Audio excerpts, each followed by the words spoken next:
Une jeune fille sans abri a épousé un homme inconnu pour sauver son fils, sans imaginer qu'il était un millionnaire tombé éperdument amoureux d'elle. Dans le ventre glacé de Paris, là où le béton semble suinter l'humidité et où les lampadaires peinent à percer la nuit d'un hiver interminable, Élodie avançait à pas lents, serrant contre elle le petit corps endormi de Mathis. Il avait 5 ans, le visage enfoui dans l'écharpe élimée qui sentait encore un peu le savon bon marché et le feu de bois lointain. Autour d'eux, les voix résonnaient dans la station de métro Châtelet-les-Halles comme des échos d'un monde auquel ils n'appartenaient plus. Le froid ne les avait pas seulement isolés, il les avait effacés, rendus invisibles. Depuis la mort soudaine de Julien, le père de Mathis, Élodie n'avait plus de repères. Un accident de chantier, un appel en fin d'après-midi, une voix mécanique à l'autre bout du fil. Tout s'était écroulé en quelques secondes. Elle n'avait ni famille à qui se raccrocher, ni diplôme, ni emploi stable, juste son fils et la peur au ventre. Depuis, les abris devenaient trop pleins, trop dangereux ou trop éphémères. Parfois, il dormait dans un hall d'immeuble, parfois dans les wagons de la ligne 4, roulant en boucle toute la nuit pour fuir l'air glacial des quais. Elle évitait les services sociaux autant que les regards de pitié. Une visite inopinée, quelques semaines auparavant, l'avait laissée en alerte permanente. Une assistante sociale, douce mais insistante, l'avait trouvée près de la gare de l'Est, lui parlant de foyer, de placement temporaire, de sécurité pour l'enfant. Mais Élodie avait vu la peur dans les yeux de Mathis ce jour-là. Il s'était accroché à elle comme à une bouée au milieu d'un naufrage. Elle n'avait pas besoin d'aide. Elle avait besoin qu'on les laisse ensemble. Les jours passaient, pareil, cruels. Le matin, elle guettait les boulangeries. Pour récupérer les invendus, certaines vendeuses lui souriaient, glissaient un croissant ou un pain au chocolat. D'autres faisaient semblant de ne pas la voir. Elle avait appris à lire les gens, à distinguer les visages fermés des regards compatissants. Mathis, lui, dessinait sur les murs avec ses doigts, racontait des histoires à ses chaussettes, chantait tout bas pour se réchauffer. Il restait une étincelle dans cette nuit continue. Elle se demandait combien de temps encore elle pourrait la préserver. Un matin, alors que le thermomètre flirtait avec les -5 degrés Celsius, Élodie sentit ses doigts bleus d'engourdissement. Ils avaient dormi près d'un conduit de ventilation du métro, profitant d'un souffle tiède, presque imperceptible. Elle avait veillé toute la nuit, incapable de fermer l'œil, terrorisée à l'idée que Mathis puisse ne pas se réveiller. Elle avait déjà vu d'autres sans-abri ne pas se lever. Une vieille femme, 2 semaines plus tôt emportée par le froid, une silhouette recouverte d'un drap blanc au matin. Ce jour-là, elle décida de se rapprocher d'une boulangerie dans le 16e arrondissement. Elle savait que c'était risqué. Les quartiers riches n'aimaient pas les ombres sur leurs trottoirs. Mais c'était aussi là qu'on gaspillait le plus. Mathis dormait dans une poussette qu'elle avait récupérée dans une benne à ordures. Les roues grinçaient, mais elle l'avait réparée avec du fil de fer et du ruban adhésif. À chaque pas, elle sentait le regard des passants glisser sur elle comme une gifle silencieuse. Elle s'installa sous un auvent, près d'une vitrine décorée de pâtisseries dorées. Les effluves de pain chaud firent frémir Mathis, qui se redressa, les yeux encore embués de sommeil. Élodie sortit de sa poche un morceau de pain dur et le lui tendit, l'observant mordiller avec patience. Puis elle lui caressa la joue, s'efforçant de sourire malgré la brûlure du vent. Le soleil peinait à se lever. Les pavés semblaient gelés sous leurs pieds. Autour d'elle, tout semblait figé dans une attente sourde. Elle repensa à Julien, à sa voix rieuse, à la promesse qu'il s'était faite un soir d'été sur les bords du canal Saint-Martin. On s'en sortira quoi qu'il arrive. Mais il n'était plus là et elle ne savait plus si elle y croyait encore. Un passant lui lança une pièce sans la regarder. D'autres l'évitaient soigneusement. Elle s'en fichait. Ce qu'elle voulait, c'était un endroit sûr, un endroit chaud, un endroit où Mathis pourrait grandir sans avoir à dormir avec ses chaussures pour ne pas se les faire voler. Ce matin-là, alors que tout semblait figé dans une routine de survie, un détail changea. Un homme se posta non loin d'elle, appuyé contre un lampadaire. Il ne bougeait pas, il observait. Il portait un long manteau gris, bien taillé, et des chaussures trop propres pour appartenir à ce trottoir. Il ne regardait pas Élodie, mais Mathis, pas avec dureté ni pitié, mais avec une sorte de concentration troublante. Elle se raidit, le cœur battant. Une nouvelle menace? Un policier en civil? Un travailleur social? Mais il ne fit rien, pas tout de suite. Il attendait, comme si l'histoire elle aussi retenait son souffle. Élodie n'osa pas détourner le regard. L'homme était là, immobile, les mains dans les poches de son long manteau gris, son col relevé jusqu'à la mâchoire, les yeux fixés sur Mathis comme s'il lisait en lui une histoire que personne d'autre ne pouvait voir. Il n'était pas jeune mais pas vieux non plus, peut-être dans la quarantaine. Son visage était difficile à déchiffrer, ni bienveillant, ni froid. Un masque parfaitement neutre, comme sculpté pour ne rien révéler. Elle sentit son instinct se tendre. Depuis qu'elle vivait dans la rue, elle avait appris à flairer le danger sous toutes ses formes. Les sourires trop larges, les gestes brusques, les regards insistants. Mais cet homme ne correspondait à aucune de ces catégories. Il ne cherchait ni confrontation ni charité.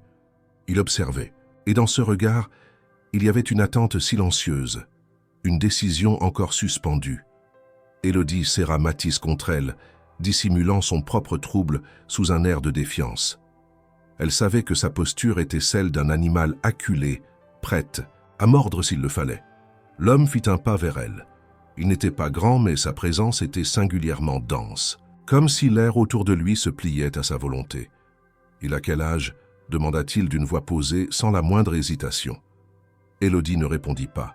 La question était banale, mais dans sa bouche, elle prenait une teinte étrange. L'homme ne s'excusa pas de son intrusion, ni ne tenta d'adoucir le ton. Il attendait. Mathis le regardait aussi, un peu intrigué, un peu craintif, enroulé dans sa couverture trop fine. « Il n'a pas froid ?» ajouta l'homme après quelques secondes. Cette fois, Élodie se redressa. « Il n'a besoin de rien, » répondit-elle, d'un ton sec. « On n'a besoin de rien. » L'homme pencha légèrement la tête, comme s'il examinait une énigme. Puis il sortit quelque chose de sa poche intérieure, un portefeuille noir, sans logo, sans fioriture. Il l'ouvrit, en tira une carte de visite qu'il tendit à Élodie. Elle la regarda sans la prendre. Dessus, en lettres sobres, un nom, Luc Moreau, et en dessous, une adresse dans le 16e arrondissement ainsi qu'un numéro de téléphone. « Je peux vous offrir un abri, un endroit chaud et de quoi manger, mais ce n'est pas de la charité. » Élodie plissa les yeux, méfiante. « Et c'est quoi alors? De la pitié? Une dette que je devrais rembourser d'une autre manière ?» Luc Moreau ne répondit pas tout de suite. Il regarda autour d'eux, la rue encore vide, le ciel toujours bas et gris.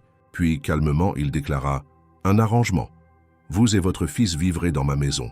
Vous serez en sécurité, nourris, protégés. En échange, vous acceptez un mariage civil avec moi, un contrat, 1 an, pas de questions, pas d'engagement. Sentimentaux, juste un accord. » Un silence tombé du ciel s'abattit entre eux. Élodie resta figée. L'absurdité de ce qu'elle venait d'entendre se mêlait aux frissons d'alerte qui parcouraient sa nuque. Elle éclata d'un rire sec, nerveux. « C'est une blague. Vous êtes malade? Vous me voyez là, comme ça, et vous vous dites que ce serait une bonne idée de me marier ?» Luc ne réagit pas. Il ne montra aucun signe d'humour ni de gêne. « J'ai mes raisons, et vous avez vos urgences. Réfléchissez. L'offre reste valable jusqu'à demain matin. Après, elle disparaîtra. » Il fit demi-tour sans attendre de réponse, s'éloignant avec une aisance glacée, comme s'il n'avait laissé qu'un message à un passant quelconque. Élodie resta plantée là, la carte toujours au sol, oscillant entre la stupeur et l'indignation. Mathis, les yeux écarquillés, chuchota « C'était qui, maman ?» Elle ramassa la carte, les doigts tremblants. Elle n'en revenait pas.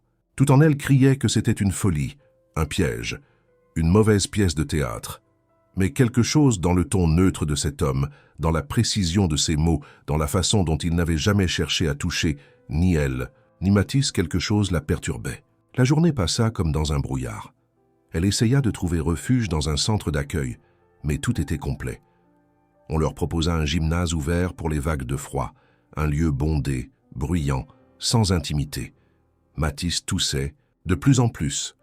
Il dormait mal, avait des cernes violacées sous les yeux et sa peau devenait si pâle qu'elle semblait translucide. Élodie sentit le poids de l'hiver lui écraser les côtes.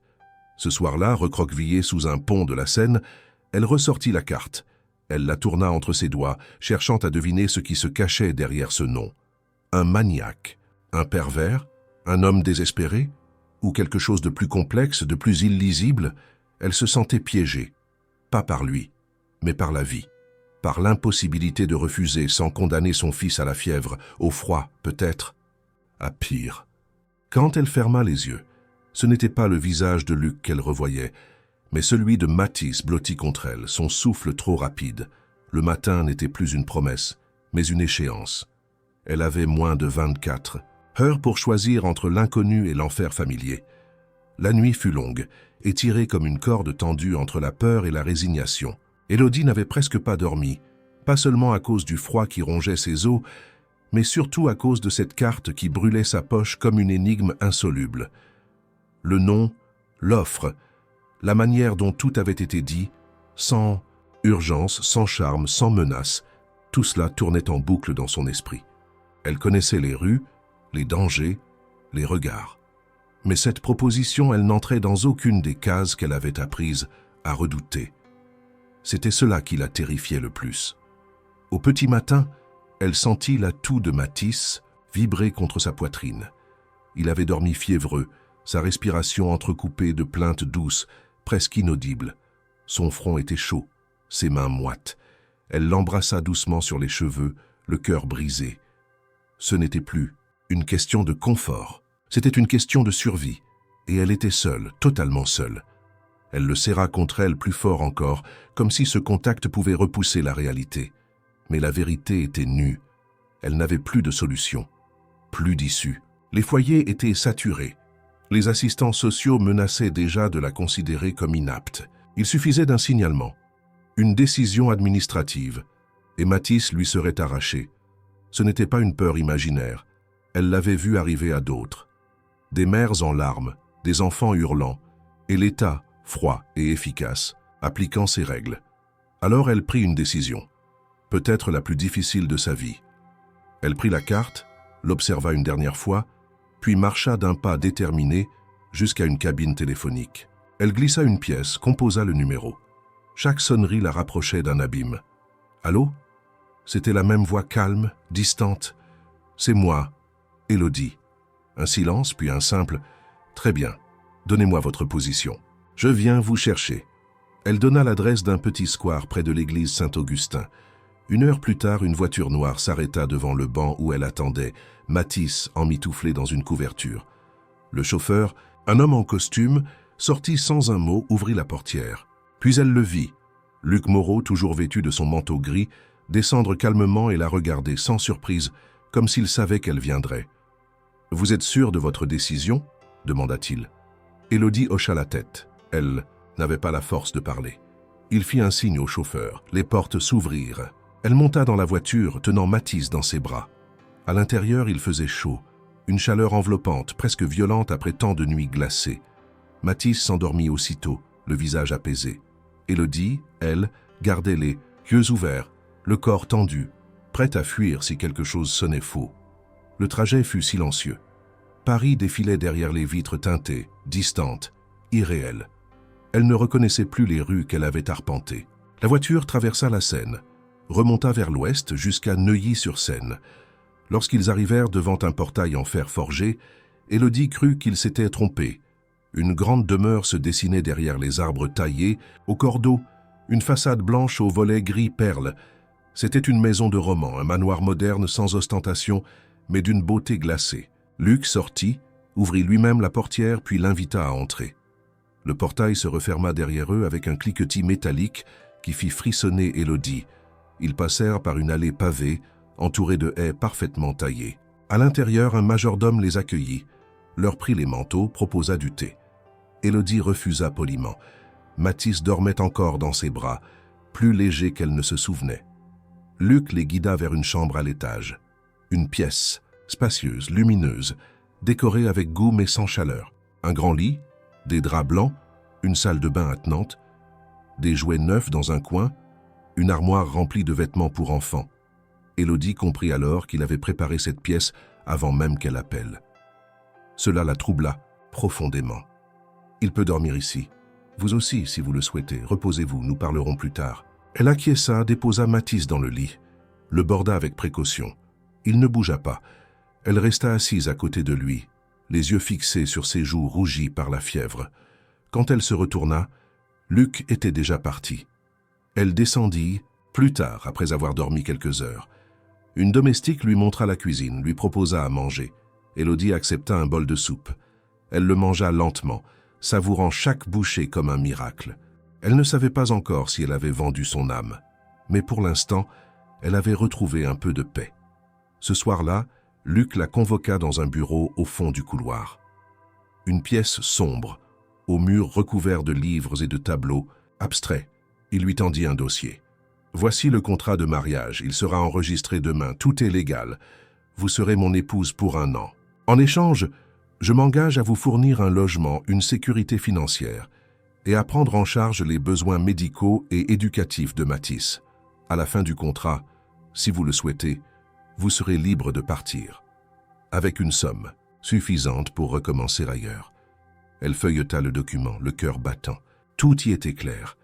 Pas de clause cachée, pas d'ambiguïté, un arrangement, presque froid. « Pourquoi moi ?» demanda-t-elle, la voix tremblante. Luc la regarda longuement, puis répondit, sans détour, « Parce que vous avez quelque chose que personne d'autre n'a, et parce que j'ai besoin que vous existiez à mes côtés, pour un temps. » Il ne dit rien de plus, elle signa, parce qu'elle n'avait pas d'alternative, parce que Mathis devait vivre, parce que parfois, faire un choix, c'est simplement refuser de sombrer. La nuit qui suivit la signature du contrat fut la première que Élodie passa dans un lit depuis des mois. Elle ne dormit pourtant pas profondément. Son corps, habitué à la dureté du béton et au bruit de la rue, restait en alerte, incapable de s'abandonner au confort. Le matelas, trop moelleux, l'étreignait comme un piège. Les draps propres avaient une odeur étrangère, trop lisse, trop parfaite. À plusieurs reprises, elle se leva, marcha jusqu'à la porte pour vérifier si elle était bien fermée. Dans ce silence qui régnait sur la maison, chaque craquement du parquet ressemblait à un grondement. Mathis, lui, dormait profondément. La fièvre retombait. Son souffle paisible était la seule chose qui empêchait Élodie de sombrer dans la panique. Au matin, une domestique vint frapper discrètement à la porte, annonçant que le petit déjeuner était servi dans la véranda. Élodie hésita puis descendit, Mathis accroché à sa main. Ils découvrirent une table élégamment dressée, avec des fruits frais, des viennoiseries, des jus pressés. Elle s'assit timidement, pendant que Mathis ouvrait de grands yeux, devant un bol de chocolat fumant. Il mangea avec un enthousiasme silencieux, presque intimidé. Élodie ne put s'empêcher de sourire en le voyant savourer un croissant comme si c'était un trésor. Luc n'apparut pas ce matin-là, ni l'après-midi. Il semblait absent de sa propre maison. La gouvernante, une femme austère nommée Madame Ferret, leur montra les pièces principales. Le salon aux rideaux lourds, la bibliothèque à la lumière tamisée, la cuisine immaculée où seuls les employés semblaient avoir accès. Élodie se sentait comme une intruse dans ce décor de magazine. Elle n'osait toucher à rien, même quand on l'invitait à se sentir chez elle. Les jours suivants, la routine s'installa lentement. Mathis reçut la visite d'un pédiatre qui vint à domicile, confirma qu'il souffrait simplement d'un refroidissement et lui prescrivit quelques médicaments. Une préceptrice vint évaluer ses besoins éducatifs. Tout était mis en œuvre pour qu'il se sente intégré, mais Élodie sentait que, malgré tout cela, quelque chose clochait. Une tension sourde habitait les murs, une absence de voix, de rire, de mouvement naturel. Tout semblait réglé au millimètre, comme dans une maison où chaque chose devait rester à sa place. Luc apparaissait rarement. Quand il le faisait, c'était le soir, à l'heure où Mathis était déjà couché. Il échangeait quelques mots polis avec Élodie, toujours dans ce ton neutre et distant, comme s'il s'adressait à une collègue ou à une assistante. Il n'y avait ni chaleur, ni hostilité, seulement cette réserve contrôlée, presque mécanique. Il lui demanda si tout allait bien, si elle avait besoin de quelque chose. Elle répondit non parce qu'elle n'osait pas dire qu'elle avait besoin de comprendre. Un soir, elle le trouva dans la bibliothèque, assis dans un fauteuil, un verre de vin à la main. Il lisait un dossier, les sourcils froncés. Elle entra doucement, s'approcha, attendit qu'il relève les yeux. « Est-ce que vous vivez toujours comme ça ?» demanda-t-elle. Il la fixa quelques secondes, puis répondit « Comme ça ?» dans cette maison aussi silencieuse. Luc haussa légèrement les épaules. « Le silence ne me dérange pas, il m'aide à penser. » Élodie s'assit en face de lui sans trop savoir pourquoi elle restait. Peut-être parce qu'elle avait besoin d'entendre une voix humaine autre que celle de Mathis, peut-être parce qu'elle voulait percer ce mur. De verre entre eux, vous ne parlez jamais de vous, ni de votre famille, ni de votre passé. Il se tut. Le silence se fit encore plus épais. Puis, après un moment, il n'y a pas grand-chose à dire. Cette réponse fut une porte refermée. Elle comprit qu'il n'était pas prêt, ou qu'il ne voulait pas l'être. Elle se leva, prête à partir, quand il ajouta, presque à voix basse, « Je vous remercie d'avoir accepté. » Elle se retourna, surprise par la sincérité soudaine dans son ton. Ce n'était pas un choix, c'était une nécessité. Luc acquiesça et ce fut tout. Elle quitta la pièce, plus troublée encore. Les jours suivants, elle se consacra à Mathis. Elle s'efforçait de lui créer une routine, de le rassurer, de lui donner une forme de normalité. Ils jouaient dans le jardin, faisaient des puzzles dans le salon. Il riait à nouveau, un rire discret mais vrai. Elle se disait qu'au moins, pour lui, cela valait la peine. Elle, en revanche, se sentait comme un fantôme, flottant dans une existence qui n'était pas la sienne.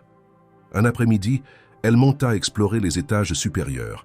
Elle découvrit des couloirs qu'on ne lui avait pas montrés, des chambres fermées à clé, des recoins oubliés. La maison n'était pas seulement grande, elle était mystérieuse. Un labyrinthe de souvenirs qu'on avait tenté d'enfouir. Une porte au bout du couloir attira son attention. Elle était différente des autres. Peinte en blanc mat, sans poignée visible, mais elle sentait qu'elle n'était pas comme les autres pièces. Elle posa la main dessus. Elle était froide, fermée. Elle redescendit en silence, le cœur battant. Il y avait quelque chose ici, dans ces murs, dans ces silences, qui pesait plus lourd que la solitude. Elle avait accepté un contrat, un mariage, une vie, mais elle n'avait pas accepté d'être tenue à l'écart d'une vérité qui semblait palpiter sous le vernis de l'élégance. Chaque jour passé dans cette maison lui montrait qu'elle n'était pas seulement un refuge. Elle était une énigme, et tôt ou tard, elle aurait besoin de réponses. Les jours s'étiraient dans cette maison comme un long soupir retenu. Le confort avait effacé les douleurs du bitume, mais pas les questions, ni cette impression persistante de vivre dans un théâtre figé. Élodie, malgré la douceur apparente du quotidien, sentait une tension vibrer dans les murs, une musique en sourdine qu'elle seule semblait entendre. Luc restait un mystère. Il sortait tôt, rentrait tard, parfois ne revenait pas de plusieurs jours. Son absence plus que son silence pesait lourd. Il ne la surveillait pas, ne posait pas de conditions, ne se montrait ni tendre ni distant.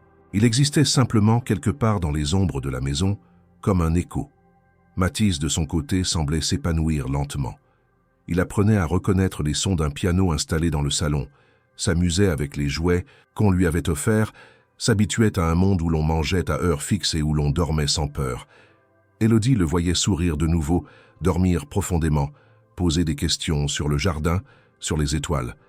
Cela lui apportait un soulagement amer.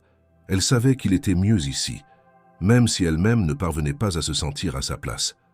Un soir d'orage, alors que la pluie tambourinait contre les vitres et que le vent faisait gémir les arbres du jardin, Élodie sentit une impulsion qu'elle ne put ignorer. Elle gravit les escaliers à pas feutrés, longea le couloir du dernier étage et s'arrêta devant la fameuse porte blanche, celle sans poignée visible, celle qui l'intriguait depuis des jours. Elle tendit la main une nouvelle fois, mais cette fois, la porte n'était plus tout à fait fermée. Un filet de lumière s'en échappait, pâle, vacillant. Elle poussa lentement. La porte s'ouvrit dans un craquement presque timide. La pièce était plongée dans une semi-obscurité. Les rideaux étaient tirés. La seule source de lumière provenait d'une petite lampe posée sur une commode ancienne. La chambre semblait figée dans le temps. Des meubles d'un autre siècle, un lit recouvert d'un couvre-lit brodé, des cadres accrochés au mur, mais tous vides. Il y avait une sensation d'absence palpable, comme si l'air lui-même y était retenu. Sur un coin de la pièce, un bureau en bois sombre fermé par une petite serrure à l'ancienne. Elle s'approcha, remarqua que l'un des tiroirs était entrouvert. À l'intérieur, soigneusement pliée, une enveloppe. Elle la prit, la tourna entre ses doigts. Aucune adresse, juste un prénom écrit à la main, Camille. Élodie hésita un long moment. Puis, prise d'un frisson irrépressible, elle ouvrit la lettre. L'écriture était fine, nerveuse. Les mots semblaient s'accrocher au papier comme si chaque phrase avait été arrachée à un cri. « Mon cher amour, je t'écris sans savoir si tu liras un jour ces mots. La douleur est devenue mon unique compagne. Le silence me dévore. Depuis ton départ, je ne suis plus qu'un souffle suspendu. Notre enfant, je ne le connaîtrai jamais. Il m'a été arraché avant même de naître. Ton absence est une blessure, ouverte, une brûlure que rien n'apaise. Je t'ai attendu chaque nuit, espérant ton retour, espérant un signe. Mais tu n'es jamais revenu. Tu m'avais promis qu'on serait trois. Tu m'avais promis l'éternité. Il ne reste que des promesses brisées et le vide. Je t'aime encore. Je t'aimerai toujours. Mais je ne peux plus respirer sans toi. Camille. La gorge d'Élodie se serra. Elle relut la lettre 2 fois, 3 fois. Chaque mot lui pesait dans la poitrine. Une femme, autrefois, avait habité cette maison. Une femme amoureuse, abandonnée. Une femme qui avait perdu un enfant qu'elle n'avait jamais tenu. Un fantôme entre ses murs. La chambre n'avait rien d'un sanctuaire, c'était une tombe sans pierre. Elle reposa la lettre, le cœur battant à tout rompre. Elle sentait que cette Camille avait été plus qu'un simple nom, qu'elle avait été aimée ici, puis effacée. Le silence de Luc prenait une nouvelle dimension. Il ne s'agissait plus de pudeur ou de distance. Il portait une mémoire, une douleur ancienne, dont il n'avait jamais parlé. Élodie quitta la pièce, referma la porte sans bruit. Elle redescendit les escaliers, le souffle court. Cette nuit-là, elle ne dormit pas. Elle regarda Mathis pendant des heures, se demandant ce que signifiait vraiment leur présence dans cette maison. Était-elle là pour remplacer quelqu'un? Était-elle une tentative de rédemption? Un pansement maladroit sur une plaie jamais refermée? Le lendemain matin, Luc rentra. Elle le vit depuis la fenêtre du salon, descendre de sa voiture, parler brièvement avec le chauffeur, puis entrer, le manteau détrempé par la pluie. Elle l'attendit dans la véranda. Quand il la rejoignit, elle ne parla pas tout de suite. Il la regarda, comme toujours, sans précipitation. « Qui était Camille ?» demanda-t-elle enfin. Luc resta figé, puis baissa les yeux. Il s'assit lentement. « Vous êtes entré dans la chambre.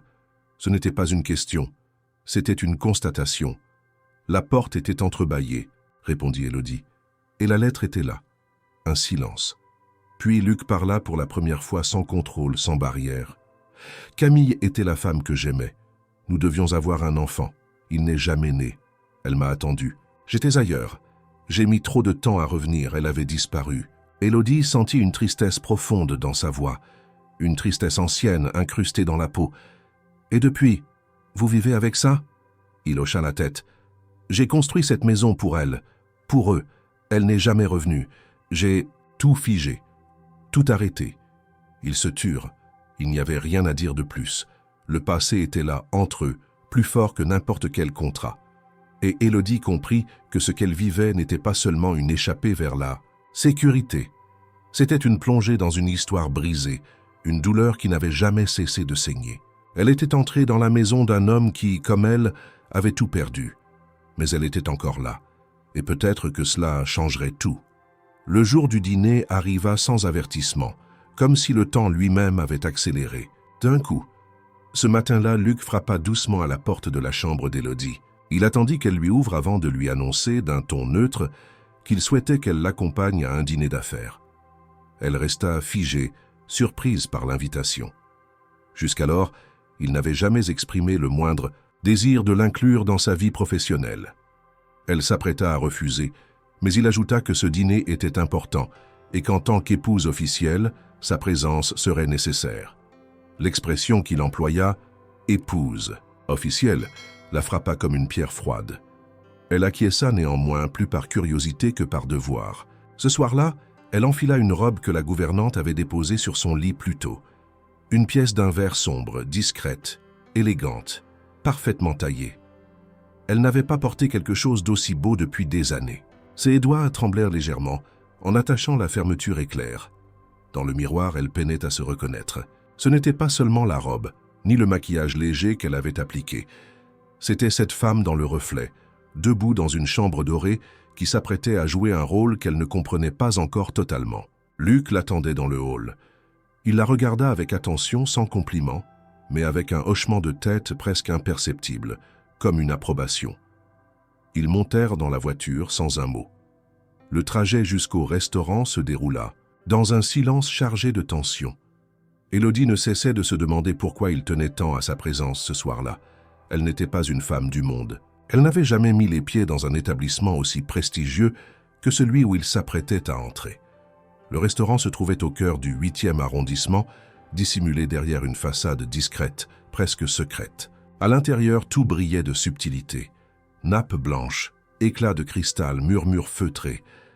Le maître d'hôtel les conduisit jusqu'à une table ronde, où 3 hommes attendaient déjà. Ils se levèrent à leur arrivée. L'un d'eux sourit poliment.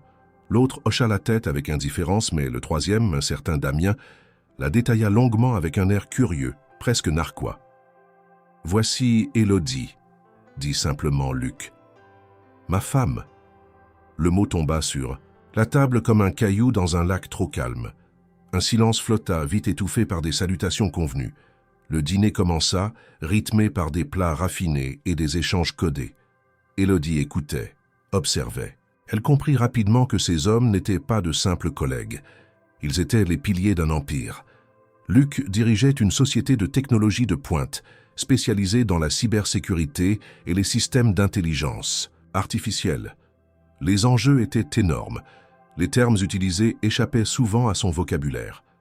Elle resta silencieuse, se contentant de ponctuer ses gestes d'un sourire discret. Mais Damien, lui, ne semblait pas prêt à l'ignorer. Il lui adressait des questions en apparence anodines, mais chacune d'elles dissimulait une pique. « Et vous, Élodie, dans quel domaine avez-vous travaillé avant de rencontrer Luc ?» Elle sentit le piège. Elle répondit calmement qu'elle n'exerçait pas de profession particulière. Il sourit. « C'est admirable. Une simplicité rare. Je dois dire que je ne vous imaginais pas du tout dans ce cercle. » Elle comprit alors que ce n'était pas seulement du mépris. C'était un test, il voulait la déstabiliser. Elle sentit la main de Luc se poser brièvement sur la table près de la sienne. Un geste discret, imperceptible aux autres, mais clair. Un avertissement ou peut-être un soutien. Elle ne savait pas. Plus tard, entre 2 coupes de champagne, Damien s'adressa directement à Luc. « Tu n'as jamais été du genre sentimental. Ce mariage m'étonne. Vraiment. » Luc se contenta de sourire, mais ses yeux s'étaient durcis. « Il faut parfois surprendre ceux qui pensent tout savoir, » répondit-il. Le dîner se poursuivit, mais l'ambiance s'était alourdie. Élodie sentit que sa présence n'était pas anodine. Elle n'était pas un simple accessoire. Elle était un message, une réponse, un symbole. À quoi exactement? Elle l'ignorait, encore. Mais elle pressentait que ce mariage, que Luc avait décrit comme purement formel, servait d'autres desseins. Dans la voiture du retour, elle rompit enfin le silence. « Damien vous déteste », murmura-t-elle. Luc répondit sans détour. « Il a toujours voulu ma place. Il pensait l'obtenir en me détruisant. Ce dîner était pour lui montrer qu'il ne contrôle rien. » Elle comprit alors que ce monde n'était pas seulement fait de contrats et de chiffres. C'était un champ de bataille où chaque geste, chaque silence, chaque sourire était une arme. Et elle, par sa seule présence, avait été utilisée. Elle aurait pu s'en offusquer. Mais étrangement, elle ne le fit pas. Elle avait été dans des guerres bien plus brutales. Ici, au moins, elle savait à quoi s'en tenir. Luc la regarda longuement alors que la voiture traversait le pont de l'Alma. « Je suis désolé de vous avoir exposé, mais je ne regrette pas. » Elle ne répondit pas. Elle regarda les lumières de Paris défiler dans la nuit. Elle ne comprenait toujours pas les règles de ce jeu, mais elle était désormais une pièce sur l'échiquier et elle comptait bien apprendre à jouer. Les jours suivants, le dîner s'écoulèrent comme les battements sourds d'une montre suspendue. Élodie ne reparla pas de cette soirée avec Luc et lui non plus ne mentionna l'incident avec Damien. Pourtant, quelque chose avait changé. Un fil invisible désormais tendu entre eux, non pas de proximité mais de reconnaissance tacite. Elle avait affronté un monde qui n'était pas le sien.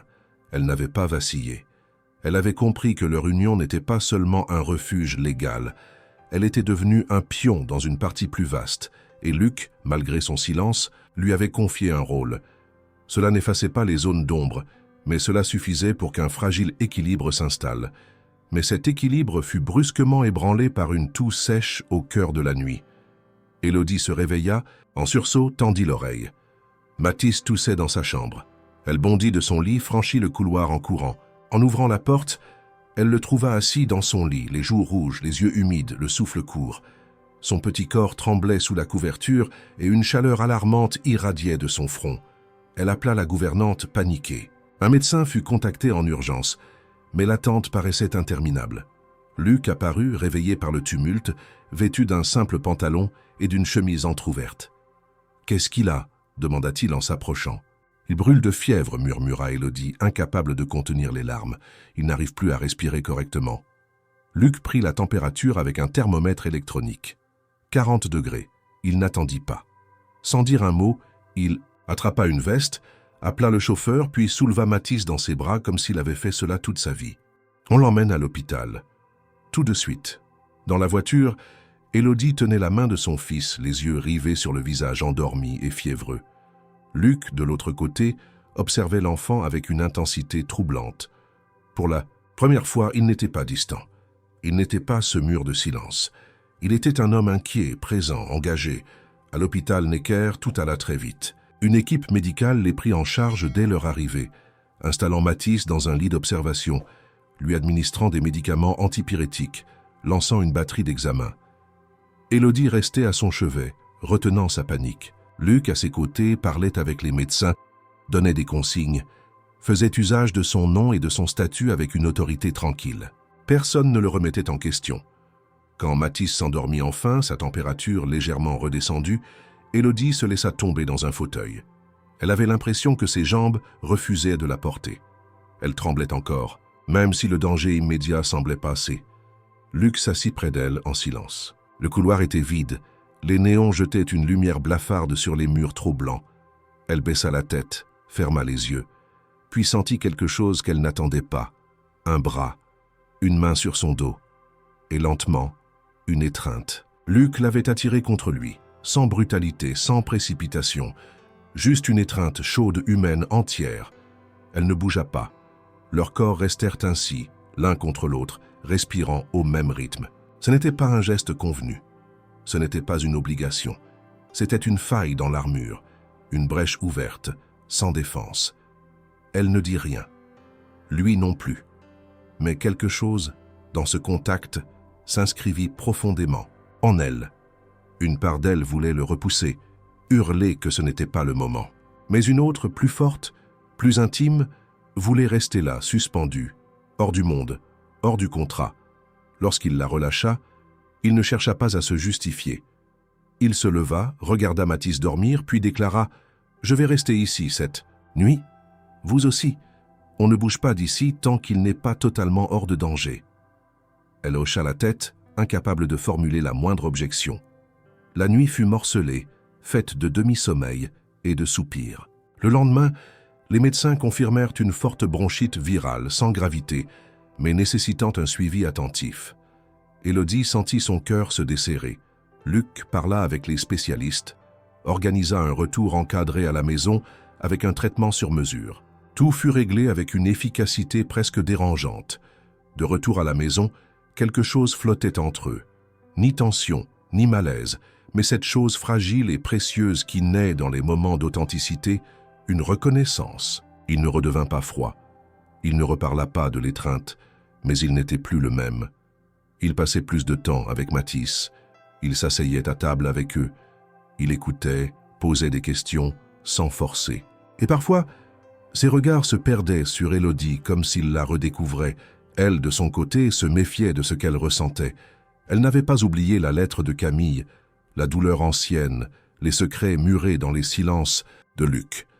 Mais elle ne pouvait nier que cette nuit-là, elle avait vu un autre homme, et qu'une partie d'elle, contre toute logique, voulait le voir encore. Mais dans cette maison, rien ne restait simple, rien n'était jamais innocent. L'ombre du passé, si discrète soit-elle, continuait de hanter chaque pas. Et Élodie savait que ce qu'elle avait vu n'était qu'un fragment d'une histoire bien plus vaste. Une histoire qu'elle n'avait pas encore comprise. La convalescence de Mathis se déroula sans complications, rythmée par les sirops, les bains tièdes, les lectures à voix basse au creux du lit et les dessins griffonnés sur les grandes feuilles blanches qu'Élodie trouvait dans un meuble du salon. L'enfant reprenait des forces, et son sourire timide revenait illuminer ses traits fatigués. Luc, fidèle à son comportement récent, restait présent sans être envahissant, observant avec une discrétion presque affectueuse, se joignant parfois à eux au dîner, offrant des silences qui, étrangement, n'étaient plus vides, mais pleins de cette complicité muette qui naît des épreuves partagées. Mais alors que la douceur d'un quotidien presque paisible s'installait, Élodie commença à remarquer certains détails. Des allées et venues précises de certains employés, des conversations murmurées au téléphone, des regards échangés dans les couloirs qui s'interrompaient dès qu'elle entrait. Et surtout, ce bureau, celui de Luc, au fond du couloir du rez-de-chaussée, toujours fermé à clé lorsqu'il s'absentait, toujours éteint à son retour, comme si le lieu lui-même devait rester à l'abri de tout regard. Un après-midi, alors que Luc avait quitté la maison pour un rendez-vous à l'extérieur et que Mathis faisait la sieste, Élodie se retrouva seule dans le couloir. Elle descendit lentement, en silence jusqu'à la porte du bureau. Cette fois, elle n'était pas fermée. Elle hésita, puis poussa la porte doucement. La pièce était plongée dans une pénombre tamisée, les lourds rideaux tirés, la lumière du jour filtrant à peine. Une grande bibliothèque couvrait un mur entier plein de volumes techniques, d'ouvrages économiques, de rapports reliés.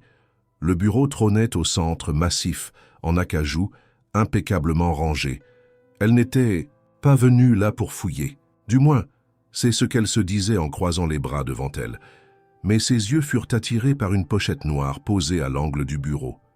Elle portait simplement une étiquette blanche, sans nom, sans date. Élodie sentit son cœur accélérer. Elle savait qu'elle ne devait pas. Mais quelque chose, une intuition, une peur sourde, la poussait à savoir. Elle ouvrit la pochette. À l'intérieur, une liasse de documents, classés, reliés, annotés à la « mine ». Elle tourna la première page et son souffle se coupa net. C'était un rapport médical, à son nom. Puis une fiche d'école, celle de Mathis. Puis des copies d'actes de naissance, de formulaires d'hôpital, même des dessins que Mathis avait faits dans un centre d'accueil des mois auparavant. Enfin, des photographies, d'elle, seule dans le métro, assise sur un banc, parlant à Mathis, dormant, enroulée dans une couverture, dans une station déserte, toutes prises à distance, manifestement sans qu'elle le sache. Le sol sembla se dérober sous ses pieds. Elle sentit ses doigts trembler. Chaque page qu'elle tournait creusait un peu plus le gouffre dans lequel elle chutait. Ce n'était pas de la simple curiosité. C'était une surveillance, une enquête, une obsession. Elle reposa la pochette, les jambes molles. Elle avait envie de vomir, de fuir. Elle referma la porte en sortant, remonta à sa chambre et s'assit sur le lit, les mains sur les genoux fixant le vide. Elle resta ainsi 1 heure entière, peut-être plus, incapable de penser clairement. Quand Luc rentra ce soir-là, elle l'attendait dans le salon. Il vit son visage, comprit immédiatement. Il referma la porte derrière lui, posa son manteau sans hâte, puis s'approcha. « Tu as vu le dossier ?» Elle se leva d'un bond. « Pourquoi avoir tout ça? Depuis combien de temps tu me surveilles ?» Il resta silencieux quelques secondes, puis s'assit, les coudes sur les genoux, les mains jointes. « Je ne t'ai jamais menti, Élodie. Je t'ai dit que j'avais mes raisons. Ce dossier faisait partie de la décision que j'ai prise. » « Une décision ?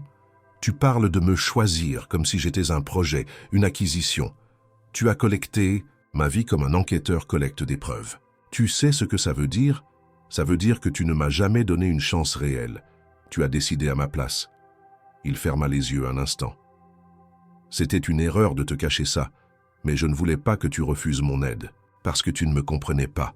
J'ai voulu tout contrôler, et je le regrette. Tu n'as même pas essayé de me parler. Tu n'as jamais dit la vérité. » Il releva la tête. Dans ses yeux, une détresse qu'elle ne lui connaissait pas, parce que je ne savais pas comment. Elle quitta la pièce sans un mot. Elle monta dans sa chambre, ferma la porte à clé. Elle ne pleura pas. Elle resta debout face à la fenêtre, regardant les lumières de la ville au loin. Le froid de l'hiver s'insinuait à nouveau dans son esprit. Elle avait cru pouvoir croire. Mais la vérité, elle, s'était cachée derrière les murs de cette maison comme une araignée patiente. Elle n'ouvrit pas la porte cette nuit-là. Elle entendit Luc frapper doucement, une fois. Il n'insista pas, et le silence revint. Non pas celui qui rassure, celui qui griffe, celui qui attend la chute. Le matin se leva sur une maison silencieuse. Élodie n'avait pas dormi. Elle était restée immobile toute la nuit, le regard perdu dans les ténèbres, comme si elle attendait qu'une réponse surgisse de l'obscurité. Mais il n'y avait eu que le tic-tac régulier de l'horloge et le souffle paisible de Mathis dans la pièce voisine. Elle ne savait plus si elle ressentait de la colère, de la trahison ou simplement un vide immense. Ce qu'elle avait découvert, dans le bureau de Luc avait tout renversé. La sensation d'avoir été choisie, analysée, surveillée, au lieu d'être simplement vue. Elle invita Luc pendant 2 jours. Ils ne prirent pas les repas ensemble. Elle resta dans la chambre, sortie uniquement pour les besoins de Mathis, échangea des paroles strictement fonctionnelles avec les employés.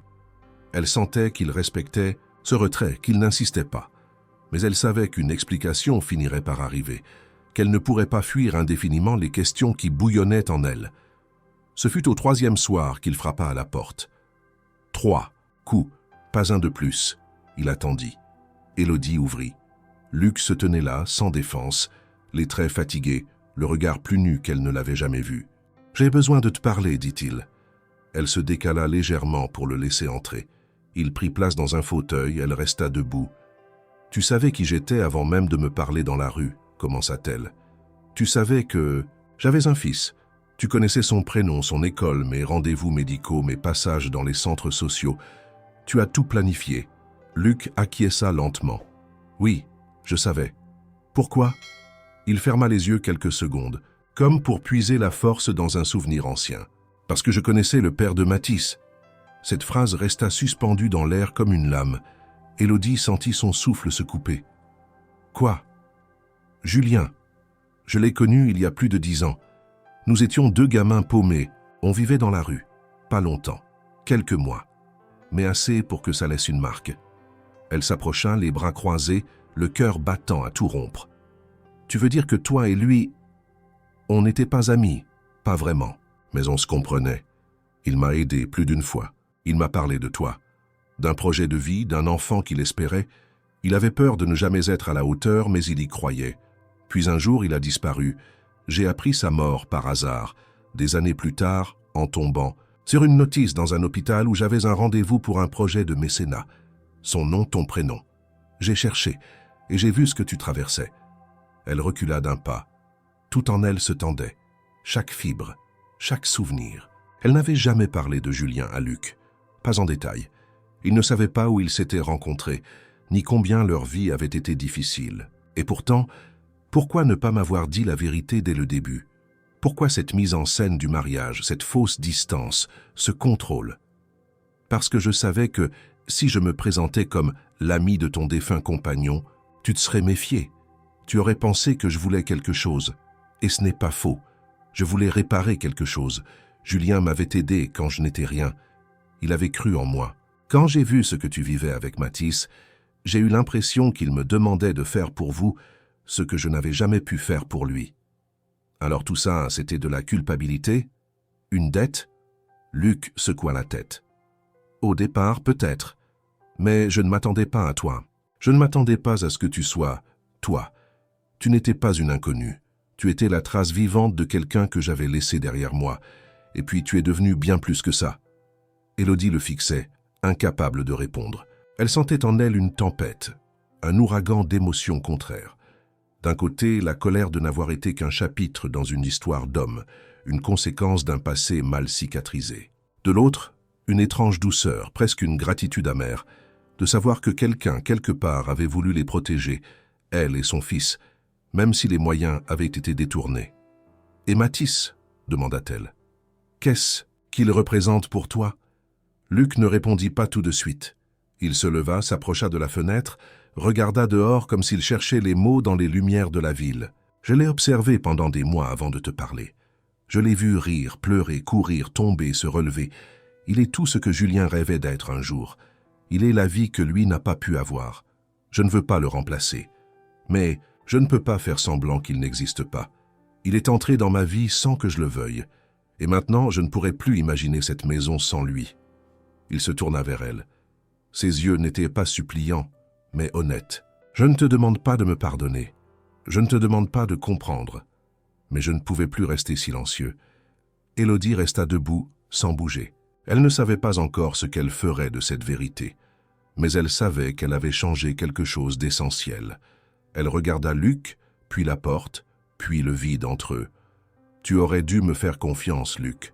Pas avec ton argent, avec la vérité. » Et elle sortit de la pièce, cette fois sans claquer la porte, mais avec le cœur chargé d'un poids nouveau. Une vérité impossible, mais réelle. Une blessure de plus, mais peut-être aussi le début d'une autre façon de voir cet homme. Non plus comme un sauveur, ni comme un manipulateur, mais comme un être humain aussi brisé qu'elle, essayant de réparer les éclats du passé avec les moyens du présent. La nuit qui suivit la révélation fut celle d'un silence tendu, chargé de pensées qui tournaient en boucle dans l'esprit d'Élodie. Elle ne savait pas si elle devait fuir, rester, confronter ou se taire. Le poids de la vérité révélée par Luc continuait de résonner dans chaque recoin de la maison. Elle avait cru à une rencontre improbable, à un destin étrange, puis à un arrangement curieusement humain. Maintenant, elle se rendait compte qu'il y avait eu un plan, des intentions, un passé commun qu'elle ignorait, une dette invisible qui l'avait piégée dans une histoire dont elle n'avait pas choisi les fondations. Mais Mathis, lui, dormait paisiblement. C'est ce qui l'empêchait de partir. Ce petit corps endormi, cette innocence préservée malgré tout, cette vie qu'elle protégeait comme un rempart contre toutes les douleurs du monde. Elle ne pouvait pas le précipiter dans une autre précarité, dans une autre errance. Et, malgré tout, malgré sa colère, malgré sa déception, elle savait que Luc n'était pas un danger pour eux. Qu'il avait menti, oui. Il avait orchestré leur présence ici. Mais jamais, à aucun moment, il n'avait levé la voix, imposé une main, suggéré un échange déplacé. Il les avait simplement accueillis dans le silence, avec ses ombres. Le saz matin se leva sur un ciel d'un gris laiteux, lourd de pluie. Luc n'était pas à la maison. La gouvernante annonça qu'il avait une réunion importante de l'autre côté de la ville et qu'il ne rentrerait qu'en soirée. Élodie s'installa dans la véranda avec un livre qu'elle feignait de lire, tandis que Mathis dessinait des formes colorées sur une nappe en papier. L'enfant semblait avoir retrouvé sa joie fragile, et cela suffisait à la maintenir droite, malgré l'effondrement intérieur. Vers la fin de l'après-midi, les nuages éclatèrent. Une pluie battante s'abattit sur le jardin, martelant les vitres comme des tambours de guerre. Le téléphone de la maison sonna. C'était rare. La gouvernante décrocha, puis appela Élodie avec une voix étranglée. « C'est pour vous. C'est l'hôpital Saint-Joseph. » Elle sentit son estomac se nouer, son cœur s'arrêter. Elle prit le combiné, tremblante. « Madame Moreau, votre mari a été victime d'un accident de la route. Il est actuellement en chirurgie. Son état est critique. » Tout devint flou autour d'elle. Les mots ne faisaient plus sens, résonnaient dans le vide. Elle répondit quelque chose, remercia, puis raccrocha sans savoir comment. Elle regarda Mathis encore penché sur son dessin, inconscient du monde qui chavirait. Elle ne dit rien. Elle appela la gouvernante, lui confia son fils avec des instructions précises, puis demanda le chauffeur. Dans la voiture, la pluie était une lame continue contre les vitres. Elle fixait la route sans la voir, les mains crispées sur ses genoux. Des images passaient dans sa tête en rafale. Le regard de Luc quand il parlait de Julien, sa main sur l'épaule de Mathis, l'étreinte dans le couloir de l'hôpital, sa voix grave brisée, disant qu'il ne pouvait plus faire semblant. Et maintenant, peut-être la mort, peut-être la fin sans réponse. À l'hôpital, elle fut conduite dans une salle d'attente stérile, blanche, inhospitalière. Un médecin vint à sa rencontre, la reconnut, lui parla avec douceur. Il est dans un état stable mais très fragile. Il a subi un traumatisme crânien important et plusieurs côtes brisées. Nous avons réussi à stopper l'hémorragie interne. Il est en coma induit pour le moment. Elle hocha la tête mécaniquement, incapable de répondre. On l'autorisa à le voir à travers une vitre. Luc était là, immobile, pâle, entouré de machines qui bipaient doucement. Il semblait rétréci, vulnérable, défiguré par les pansements. Elle posa la main contre la vitre et pour la première fois depuis longtemps, elle pleura. Pas de colère, pas de confusion, juste une peur pure, une peur de perdre quelque chose qu'elle n'avait même pas eu le temps de comprendre. Un infirmier lui apporta un sac contenant les affaires de Luc, récupérées dans la voiture. Parmi elles, un portefeuille, un téléphone brisé, un carnet noir relié de cuir. Elle l'ouvrit sans réfléchir. C'était un journal. Rien de formel, rien de littéraire. Juste des pensées griffonnées, des notes, des souvenirs. Et dans ce carnet, des pages entières consacrées à elle. Je l'ai vue pour la première fois à la station République. Elle chantait doucement pour endormir l'enfant. Il pleuvait. Elle ne semblait pas avoir conscience de sa beauté. Je pensais qu'en les aidant, je pourrais expier mes fautes. Mais je me suis rendu compte que je ne voulais pas seulement les sauver. Je voulais les garder. Je tombe amoureux d'elle. C'est absurde. C'est contre le plan. Mais chaque fois qu'elle parle, Quelque chose en moi se fissure. Elle referma le carnet d'un geste tremblant. Il ne l'avait jamais dit, mais il l'avait écrit. Et maintenant, il était là, entre la vie et la mort, sans savoir que ces mots avaient été lus. Elle resta à l'hôpital toute la nuit, dans le silence, dans l'attente, dans l'ombre des machines. Elle ne pria pas. Elle n'espéra même pas. Elle se contenta d'être là, comme lui l'avait été, sans condition, sans explication. Quand l'aube arriva, teintant le ciel, d'une lumière froide, elle posa la tête contre la vitre et murmura pour elle seule « Si tu reviens, Luc, je ne te demanderai plus jamais pourquoi. Je te croirai. Parce que maintenant je sais. » Et elle resta là, en silence, le cœur battant au rythme d'un espoir fragile. Les jours suivants furent rythmés par l'attente, les visites silencieuses dans la chambre d'hôpital, les battements réguliers des machines qui maintenaient Luc entre deux mondes. Élodie venait chaque matin, souvent avec Mathis, qu'elle asseyait près du lit en lui demandant doucement de ne pas faire de bruit. L'enfant ne posait pas beaucoup de questions, comme s'il sentait que le moment n'était pas propice aux explications. Il regardait Luc avec une forme de respect instinctif, parfois même un peu de tendresse. Il dessinait des choses simples sur des feuilles de papier et les laissait sur la table de chevet. Une maison, un homme debout sous un soleil, une femme tenant un enfant par la main. Ces dessins, Élodie les gardait précieusement. Luc restait inconscient, mais son état se stabilisait. Les médecins parlèrent d'une possible sortie du coma dans les prochains jours. C'était une attente suspendue, faite de silence lourd et de gestes mesurés. Dans cet entre-deux, Élodie ne savait plus exactement ce qu'elle ressentait. Elle avait lu les mots du carnet, touché les fragments de ce qu'il n'avait jamais su lui dire. Et pourtant, quelque chose la retenait encore. Une hésitation, une peur peut-être. Celle de se rendre, une fois de plus, à une histoire qui n'avait jamais été choisie, mais imposée par les circonstances. Un matin, elle fut appelée par le notaire de Luc. L'homme d'un âge mûr portait un costume gris et une voix douce. Il l'invita dans son cabinet discret, non loin du boulevard Haussmann. Elle s'y rendit sans trop comprendre. Mathis, confié à la gouvernante pour quelques heures. L'accueil fut formel, presque solennel. L'homme lui tendit un document soigneusement relié avec une signature familière au bas de la première page. C'est le testament de M. Moreau. Il m'a demandé de vous le remettre en main propre si jamais son état devenait critique. Elle sentit un froid envahir ses doigts. Elle ouvrit le dossier, lut lentement, mot par mot. Il y était écrit que Luc, dans le cas où il ne pourrait plus reprendre le contrôle de ses affaires, léguait la majorité de ses biens personnels à Élodie et à Mathis. Une maison de campagne, des parts dans une société immobilière, un compte bancaire à son nom. Une sécurité totale sur le long terme. Mais plus que les chiffres et les clauses, ce qui l'ébranla fut la lettre jointe à la fin. « Élodie, si tu lis ceci, c'est que je n'ai pas eu le courage ou le temps de tout te dire de vive voix. Tu es entré dans ma vie comme un rappel, brutal de tout ce que j'avais fui. Mais aussi comme une seconde chance. Je t'ai menti, oui, en t'invitant dans ce contrat. Je t'ai observé avant de t'approcher. J'ai agi par peur. Mais je ne t'ai jamais utilisé. Pas une seule seconde. J'ai voulu vous offrir une vie stable, une maison, un avenir. Ce que je n'ai pas su offrir à Camille. Ce que je n'ai pas su offrir à Julien. Je suis tombé amoureux de toi bien avant de comprendre ce que cela signifiait, et j'ai gardé le silence parce que j'avais peur de perdre ce que je croyais avoir réussi à construire. Si je pars, je veux que tu... Quel choix? Celui que tu n'as jamais vraiment eu, celui de rester ou de partir, sans dette, sans obligation. Mais avec tout mon amour, Luc. Elle referma lentement la lettre. Aucun mot ne sortit de sa bouche.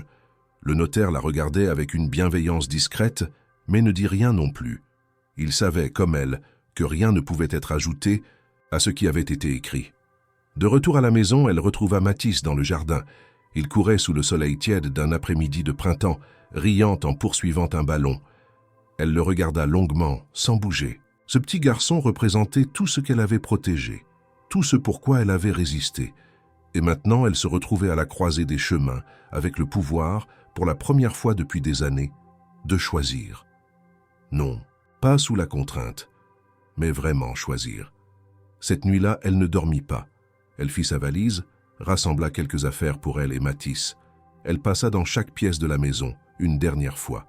Elle entra même dans le bureau de Luc, alluma la lampe posa doucement la lettre qu'il lui avait écrite sur le bureau, à côté du carnet qu'elle avait pris avec elle. Puis elle redescendit, prit Mathis dans ses bras, encore endormi, et sortit de la maison sans bruit. Elle ne laissa pas de message, pas de mot d'adieu. Juste un silence, une absence. Le lendemain, Luc ouvrit les yeux à l'hôpital. Il était faible, très faible, mais conscient. La première chose qu'il demanda fut Élodie. Le médecin hésita, puis informa qu'elle était partie, mais qu'elle avait été là tous les jours, qu'elle avait veillé sur lui, sans relâche. Luc ferma les yeux. Il ne dit rien, il ne pleura pas. Mais son cœur comprit. Élodie, de son côté, avait trouvé refuge dans une petite ville du Sud. Un appartement modeste, en location temporaire, quelques meubles simples, une école maternelle à 2 rues. Elle recommençait, sans plan, sans argent hérité. Elle, qu'avait refusé la fortune. Tout. Elle avait choisi de partir avec ce qu'elle savait être à elle, son fils et cette lucidité nouvelle. Elle voulait voir si ce qu'elle ressentait pour Luc survivait à l'épreuve du réel. À la distance, au manque. 3 mois passèrent. Elle ne l'appela jamais, il ne la chercha pas. Mais chaque jour, dans un coin de son cœur, elle se demandait s'il pensait à elle, si sa main se tendait vers le vide au réveil, si le silence dans sa maison lui pesait plus que d'habitude. Et alors, un matin, sans prévenir personne, elle prit Mathis par la main et dit simplement « On rentre à Paris, pas pour l'argent. Pas pour le confort, pour l'amour, le vrai. Celui qui avait surgi malgré les mensonges, les blessures, les silences. Celui qui attendait, patient, au bord d'un lit d'hôpital ou dans une maison aux volets gris. Celui qui avait été choisi. Enfin, il faisait doux ce matin-là, un de ces jours de printemps où l'air a cette odeur particulière de renouveau, entre la terre encore humide et les premières fleurs timides. Paris s'étirait lentement sous un ciel pâle, les rues vibrantes de cette vie pressée qui ne s'arrête jamais. Dans une voiture banale, une berline sombre comme on en voit des milliers, Élodie regardait défiler les immeubles par la fenêtre. Elle ne parlait pas. Mathis, assis à côté d'elle, observait le paysage avec une curiosité tranquille. Il avait grandi un peu. Ses cheveux étaient plus longs, ses joues moins rondes. Mais ses yeux, eux, brillaient de la même lumière, celle d'un enfant qui sent que quelque chose d'important est sur le point de se passer. Il ne retournera pas à la maison en premier. Élodie demanda au chauffeur de les conduire à l'hôpital Saint-Joseph. Elle ne savait même pas si Luc y était encore, mais elle avait besoin de commencer par là, par ce lieu suspendu, entre la douleur et l'espoir, où elle avait compris qu'elle l'aimait. Pas malgré ce qu'il était, mais à cause de ce qu'il avait tenté, maladroitement, silencieusement, de construire autour d'elle et de Mathis. Elle traversa les couloirs blancs avec une étrange sensation de déjà-vu. Chaque pas résonnait dans sa poitrine. Mathis marchait à côté d'elle, serrant sa main sans poser de questions. L'infirmière de garde les reconnut aussitôt. Elle sourit, puis lui fit signe de patienter. Luc n'était plus dans sa chambre d'origine. Il avait été transféré dans une autre aile, plus lumineuse, moins isolée. Lorsqu'elle entra, il était assis près de la fenêtre, un livre sur les genoux, mais le regard perdu au loin. Il tourna la tête doucement, comme s'il avait senti sa présence bien avant de la voir. Quand leurs regards se croisèrent, il ne sourit pas. Il ne bougea même pas tout de suite. Il la regarda simplement comme on regarde une évidence longtemps attendue. Mathis lâcha la main de sa mère et courut jusqu'à Luc. Il ne dit rien non plus. Posa juste sa tête contre sa jambe, un geste instinctif, doux, silencieux. Ce fut là que les yeux de Luc s'humidifièrent. Pas une larme franche, pas un sanglot, juste ce tremblement discret dans le regard, ce vacillement du masque. « Tu es revenu » murmura-t-il. Élodie acquiesça. Elle s'approcha lentement, puis s'assit en face de lui. Elle tenait toujours son sac, comme si elle n'était pas encore tout à fait là. « Je ne veux pas de ton argent, Luc. Je ne veux pas de tes maisons, ni de tes comptes, ni de tes parts dans je ne sais quelle entreprise. Je ne veux pas être ta dette ni ta réparation. » Il hocha la tête. « Je sais, mais je suis revenu. Pas parce que j'ai besoin de toi, parce que j'ai envie, parce que je crois que tu peux être quelque chose de vrai pour nous. » Il ferma, les yeux, soupira profondément, comme si ce souffle avait attendu depuis des semaines pour s'échapper. Puis il tendit la main vers elle. Pas pour l'attirer, juste pour l'offrir. Elle posa la sienne dessus. Ils restèrent ainsi, main dans la main, sans parler, tandis que Mathis dessinait sur le rebord de la fenêtre. Luc sortit de l'hôpital quelques jours plus tard. Élodie et Mathis l'attendaient à la sortie. Cette fois, il n'y eut pas de voiture avec chauffeur, pas de mise en scène. Ils prirent un taxi, simplement. Lorsqu'ils arrivèrent devant la maison, elle sembla différente, moins imposante, moins froide. Peut-être parce qu'ils y revenaient ensemble, et non plus comme des invités dans un monde qui ne leur appartenait pas. La gouvernante les accueillit sans surprise. Tout avait été préparé. Une chambre d'enfant rangée avec soin. Une cuisine où l'odeur du café flottait encore. Une chambre principale où les draps avaient été changés, les rideaux ouverts. Élodie ne demanda pas où Luc avait dormi durant ces mois. Elle s'en fichait. L'important, c'était maintenant. Le soir venu, ils s'installèrent autour de la table. Mathis mangeait en silence, concentré sur son assiette. Luc parlait peu, mais il souriait parfois, et ses yeux retrouvaient peu à peu une lueur qu'elle n'avait jamais vue aussi franchement. Il était encore convalescent, marchait lentement, parlait avec effort, mais il était là, entier, vivant. Après le repas, Élodie monta avec Mathis, le coucha, lui chanta une chanson qu'il avait apprise dans sa nouvelle école du Sud. Puis, elle redescendit. Luc l'attendait dans le salon, le carnet de cuir, un noir à la main.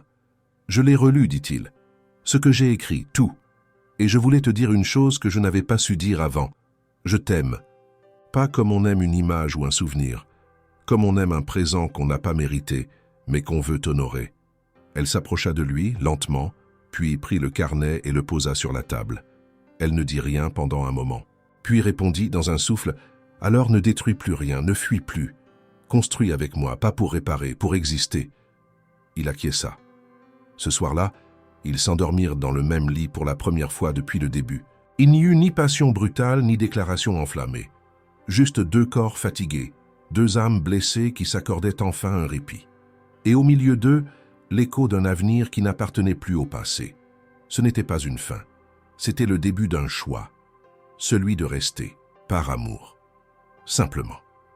La lumière du matin glissait doucement sur la ville, effleurant les toits de zinc, les balcons en fer forgé, les arbres naissants du printemps. Paris, ce jour-là, ne bourdonnait pas comme à son habitude. Il y avait dans l'air un calme presque irréel, une suspension fragile, comme si le monde lui-même attendait quelque chose. Dans une rue calme du 7e arrondissement, Élodie marchait lentement. À sa gauche, Luc, désormais sans canne, avançait d'un pas encore prudent, mais assuré. À sa droite, Mathis courait de quelques pas en avant, riant aux éclats chaque fois qu'un pigeon s'envolait sous ses pieds. Il se dirigeait vers la passerelle Alexandre III, ce pont d'une élégance irréelle qui relie les Invalides au Grand Palais, surplombant une scène tranquille, miroitante. Ce n'était pas un hasard. Élodie avait choisi ce lieu, ce moment, un dimanche matin à l'heure où la ville ouvre les yeux mais n'a pas encore enfilé ses masques. Un instant de vérité nue, sans foule, sans bruit, juste eux trois. Luc s'arrêta quelques secondes en atteignant le centre du pont. Il regarda l'eau, les bateaux en contrebas, les sculptures dorées veillant sur le fleuve. Puis, ses yeux se posèrent sur Élodie qui l'observait en silence. Elle ne souriait pas, mais son regard était habité par quelque chose de profond, d'ancré. Une paix nouvelle. « Tu sais que c'est ici que mon père m'a amené la première fois, que je suis venu à Paris, » dit-il d'une voix douce. « J'avais 10 ans. Il m'avait dit que sur ce pont, on pouvait voir toute la beauté et toute la solitude de la ville en un seul regard. » Elle baissa les yeux un instant, puis répondit « Il avait raison. C'est un endroit suspendu entre deux rives, comme nous. » Luc hocha la tête. Il tendit la main sans mot et elle la prit. Mathis, plus loin, accoudé à la rambarde, pointait du doigt un bateau-mouche qui passait lentement, saluant les touristes en silence, dans son monde à lui. « Tu regrettes ?» demanda-t-elle après un long silence. Il tourna légèrement la tête. « Tout ce que j'ai fait ? Oui. Et non. J'ai fait des erreurs, mais elles m'ont conduit à toi. Si je devais recommencer, je choisirais un chemin plus honnête, plus clair. Mais je n'échangerai pas ce que nous avons trouvé au bout de cette histoire. » Elle ferma les yeux, respirant l'air frais qui montait du fleuve. « Ce que nous avons trouvé, c'est quelque chose que je n'aurais jamais cru possible. Pas dans une autre vie, pas dans celle qu'on menait avant. C'est comme si on avait traversé la ville à l'envers pour se retrouver. » Luc regarda Mathis qui revenait vers eux en courant, le visage rayonnant. Il se pencha, le souleva dans ses bras dans un geste devenu naturel, évident. Il a changé ma vie. Vous deux, vous m'avez ramené à moi-même. » Mathis éclata de rire, passa ses bras autour du cou de Luc. « Papa, regarde, là-bas il y a un bateau rouge. » C'était la première fois qu'il l'appelait ainsi. Ni Élodie ni Luc ne réagirent immédiatement. Le mot resta en suspension entre eux, puis se déposa doucement, sans fracas, comme une feuille tombée d'un arbre. Luc, les yeux brillants, embrassa doucement la joue de l'enfant. « Oui, je le vois, mon grand. » Élodie sentit ses jambes trembler légèrement. Pas de peur, pas de doute. Juste cette émotion immense, presque trop vaste pour être contenue. Elle posa sa main sur le bras de Luc. Il la regarda. Et pour la première fois, sans condition, sans prudence, elle lui dit « Je t'aime ». Il ne répondit pas. Il n'en avait pas besoin. Tout en lui le disait déjà. Dans ses yeux, dans son geste, dans la façon dont il tenait Mathis, comme s'il avait toujours été là. Il reposa doucement l'enfant, qui se remit à courir le long du trottoir, curieux de tout. Ils restèrent, là un long moment, à regarder la scène, les passants rares, les mouettes tournoyant dans le ciel pâle. Il n'y avait plus de contrat, plus de mensonges, plus de barrières. Luc brisa le silence d'un ton tranquille. « Est-ce que tu veux rester ici, dans cette maison, cette ville, cette vie, pas parce que tu n'as nulle part où aller, mais parce que tu choisis de rester ?» Elle répondit sans hésiter. « Oui, je veux rester, pas pour ce qu'on a vécu, pour ce qu'on peut construire, pour les matins comme celui-ci, pour toi, pour Mathis, pour nous. » Il ferma les yeux un instant, puis souffla. « Alors c'est ici que tout commence. » Ils reprirent leur marche, côte à côte, main dans la main, pendant que Mathis chantonnait une mélodie inventée. Le vent soulevait par moments les pans de leurs vêtements, comme pour les pousser en avant, vers cette nouvelle vie qu'ils n'avaient jamais rêvée, mais qu'ils avaient méritée, pas à pas, blessure après blessure. Sur le pont Alexandre III, au-dessus de la Seine, un homme, une femme et un enfant formaient enfin une famille, non pas par besoin, non pas par devoir, mais par choix. Un choix né dans l'hiver, trempé de pluie et de douleur, mais forgé dans la vérité et dans l'amour.